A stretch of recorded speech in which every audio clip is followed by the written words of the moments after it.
Okay, so today is day 11, right? 11 days of talking about separation anxiety. This is actually pretty cool. I'm going to keep doing this.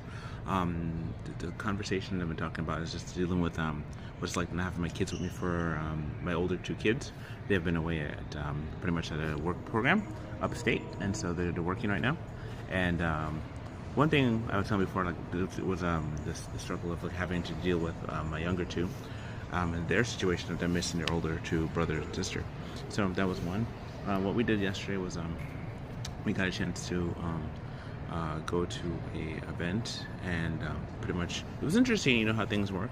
Hold on a second. It's like 1,002 degrees. Yesterday was 1,001, and so I'm gonna be riding home soon. But for the most part, though, what happens is like you have it where you're faced with. Well, one of the things like it's just pretty much just dealing with the whole aspect of you start. This has been a time of sensitivity for me. If anything, I've been actually challenging a lot of my fears, and then kind of just making sense of stuff and just doing stuff that actually I wouldn't have thought to do before. It's one of those things where as you go through your situation, you start thinking like, okay, should I? I've been learning that it's good to speak up about stuff. Whenever you have a concern, to definitely voice it, because if you don't voice your concern, it's kind of like that thing. It just kind of boils up inside of you, and then what happens is that you don't make peace. Somebody says if you choose to shy away for the sake of peace, you create a war in yourself. And that's kind of what I'm understanding. The last couple of days, I've been challenging, asking the hard questions to different people, and see where it leads me. Back in a second. And so the best thing to do is to ask. The Bible says, "Ask and it shall be given to you; seeking and you shall find; knock and the door will be open unto you."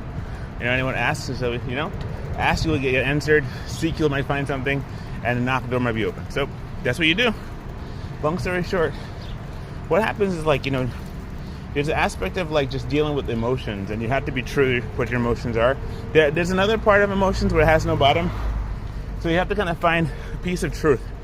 Sometimes new information helps emotions to be fixed. So when you learn, like for example, I learned that my kids are doing really well up there. They're making do. They're meeting new people. And then here my younger kids. We're spending more time with them, trying to get to know them better as well. As my wife and I spending time, we just celebrated our anniversary. And incidentally, when you do these things, you actually become better at handling problems. So, so this anxiety is just a fear of change, really, and just trusting God for the difference. And that's kind of what it's all about. So I took a different way to get home today than I seen the tiger lilies like I did a couple days ago, yesterday. But for the most part, though, don't be soon shaken in word or deed. Trust the Lord. To be anxious for nothing, but everything by prayer and supplication with thanksgiving. The request may be known to God, and the peace of God,